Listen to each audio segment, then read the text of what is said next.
રક્ષાબંધનના પર્વ પર પૂર્વ મુખ્યમંત્રી વિજયભાઈ રૂપાણીને યાદ કરી અને ભાવુક થયા તેમના મોટા બેન ચારુબેન. ચારુબેન દર વખતે વિજયભાઈને રાખડી બાંધતા હતા. પ્રથમ એવી રક્ષાબંધન કે જેમાં વિજયભાઈની માત્ર યાદો રહી ગઈ. ચારુબેને જૂની વાતો વાગોળતા કહ્યું કે સ્વર્ગીય વિજયભાઈ પરિવારનો આધાર સ્તંભ હતા. અમે તમામ બહેનો માટે તેઓ પ્રેરણા સ્ત્રોત હતા. 7 ભાઈઓ અને 4 બહેનોમાં વિજયભાઈ સૌથી નાના ભાઈ હતા. તેથી તેમના પ્રત્યે બહેનોમાં પ્રેમ પણ વધારે હતો. આજે રક્ષાબંધનના દિવસે વિજયભાઈની તસવીરને રાખડી અર્પણ કરી. વિજયભાઈ રૂપાણી અને એમની સાથે 4 બહેનો અને 7 ભાઈઓ. વિજયભાઈ સૌથી નાના ભાઈ હતા. તેથી દરેક બહેનનો હક હતો તેની કલાઈ ઉપર રાખડી બાંધવાનો. ચારુબેન છે વિજયભાઈથી મોટા બેન, જે દર વર્ષે વિજયભાઈની કલાઈ ઉપર રાખડી બાંધતા. આજનો દિવસ સ્વાભાવિક છે કે આ દિવસ કદાચ તે યાદ ન કરવા માગતા, કારણ કે દર વર્ષે તેઓ રાખડી બાંધતા હતા. મારી સાથે છે ચારુબેન, હું તેમની સાથે સીધી વાતચીત કરીશ. બેન, દર વર્ષે રાખડી બાંધતા હતા, વિજયભાઈની પાસે જતા આવતા, તે દિવસો કેવા હતા? ખાસ કરીને જ્યારે તમે મોટા બેન હતા વિજયભાઈથી. દિવસો ખૂબ જ સુખમય અને સુંદર હતા. જ્યારે જ્યારે અમે લોકો જતા, એ આવતો, અમે મળતા, ખૂબ જ આનંદનું વાતાવરણ રહેતું હતું. પણ હવે એ બધું અમારા માટે ખાલી યાદ જ રહી ગઈ છે. આની પહેલાંની રક્ષાબંધન હતી, વિજયભાઈ અહીંયા હતા કે આપ ગયા હતા?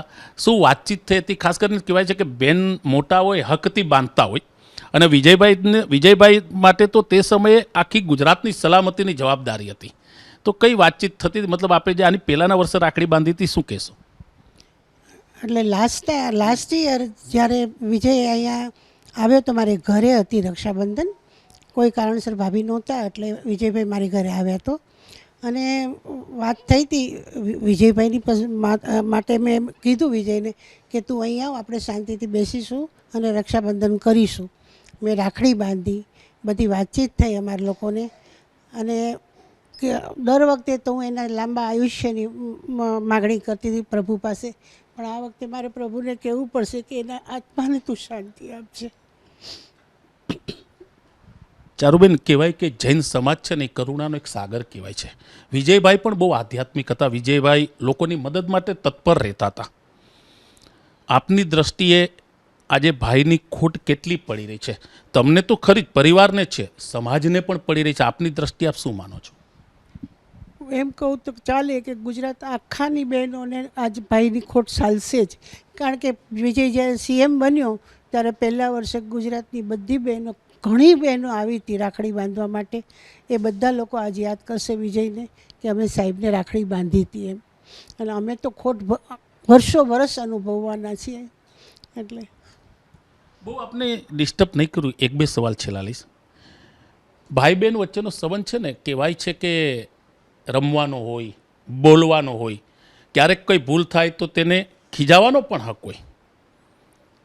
લાગે છે ક્યારે પણ વિજયભાઈ ઘરે આવ્યા હોય, આપ મળ્યા હોય અને એવું કંઈક થયું હોય જે દિવસ આજે એ ખલીપો ક્યારેય નહીં પૂરાય. તમે જેમ કહો છો કે ભગવાન એમના આત્માને શાંતિ આપે, ખલીપો ક્યારેય નહીં પૂરાય. પણ એ દિવસને યાદ કરતાં એમ કહી શકો કે ના, વિજય મારો ભાઈ હતો. એ દિવસે તો હંમેશા એ મારી પડખે જ ઊભો રહ્યો છે, મારો આધાર સ્તંભ હતો. મારા સુખના દિવસો હોય કે દુઃખના દિવસો હોય, મને કોઈ દિવસ મારો સાથ એણે નથી છોડ્યો. એટલે મારા માટે તો એમ કહું કે હંમેશા વિજયે મને સાથ આપ્યો છે એમ.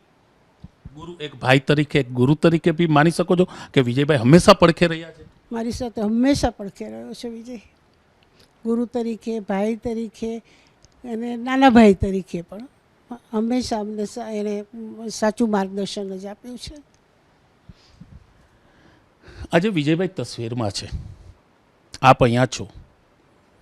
આપે કઠણ કાળજી રાખીને, સ્વાભાવિક છે કે તહેવાર બીજા પણ વ્યવહાર હોય, કરતા હોય. પણ આજે જે રક્ષાબંધન છે, આ ઘટના ઘટી ગઈ તો સપને ખ્યાલ નહોતો કોઈને પણ. પણ તેની પહેલાં આજના દિવસને લઈને કોઈ આયોજન કરેલું હતું કે કદાચ આ રક્ષાબંધને ભાઈ આવશે તો હું રાખડી બાંધીશ, કે હું ત્યાં જઈશ? એ રીતના કોઈ પહેલેથી એવું કોઈ દિવસનું? અમારે દર વર્ષે ત્યાં જ જવાનું હોય, ભાઈ ભાભી જે ઘરે હોય એ ઘરે અમારે જવાનું હોય, એટલે આયોજન કરવાનો કોઈ વાત જ નથી. કારણ કે ભાઈ ભાભી અમને પ્રેમથી બોલાવતા જ, અમને ખ્યાલ જ હોય કે ભાઈને ત્યાં આપણે જવાનું જ છે રક્ષાબંધન દિવસે. આ એક જ વર્ષ, ગયા વર્ષ એવું હતું કે ભાઈ મારી ઘરે આવ્યો હતો, બાકી હર સાલ અમે લોકો ભાઈની ઘરે જ જતા. આજે આપની બાજુમાં જ વિજયભાઈની તસવીર છે અને તેને શ્રદ્ધાંજલિ રૂપે દીવા પણ પ્રગટાવ્યા છે, રાખડી પણ છે. આજે અહીંયા ફોટાને જ રાખડી બાંધી છે, જેથી કરીને ભાઈને પણ એમ થાય કે ના, બેને મારી કલાઈ ઉપર તો રાખડી બાંધી. વિજયને ખૂબ જ રક્ષાબંધન અને ભાઈબીજનું મહત્ત્વ ખૂબ જ હતું. અને એ રક્ષાબંધન હોય ત્યારે હંમેશા એ ઈચ્છતો કે બેન આવીને પહેલાં મને રાખડી બાંધી જાય. અને ભાઈબીજને દિવસે એ હંમેશા કેવડાવતો જ કે ચારુકાલ ભાઈબીજ છે, હું તારા ત્યાં જ જમવાનો છું. અને હર ભાઈબીજ એ જમવા આવતો જ. એટલે આ 2 દિવસનું એને ખૂબ જ મહત્ત્વ છે. અને એ બતાવે છે કે એને એની બહેનોનું ખૂબ જ મહત્ત્વ હતું એની જીવનમાં. આપણે જે વાત કરી કે રક્ષાબંધને તે ઈચ્છતા કે પહેલાં બેન રાખડી બાંધે, તમારી રાખડી બાંધ્યા પછી તેના દિવસની મતલબ શરૂઆત થતી સવારમાં વહેલા રાખડી બાંધતા કઈ રીતના કરતા? અમે લોકો 8, 8:30ની આસપાસ બાંધતા અને પછી બાંધીએ ને પછી એને જે સામાજિક પ્રોગ્રામોમાં જવાનું હોય એ પછી જતો ત્યારે.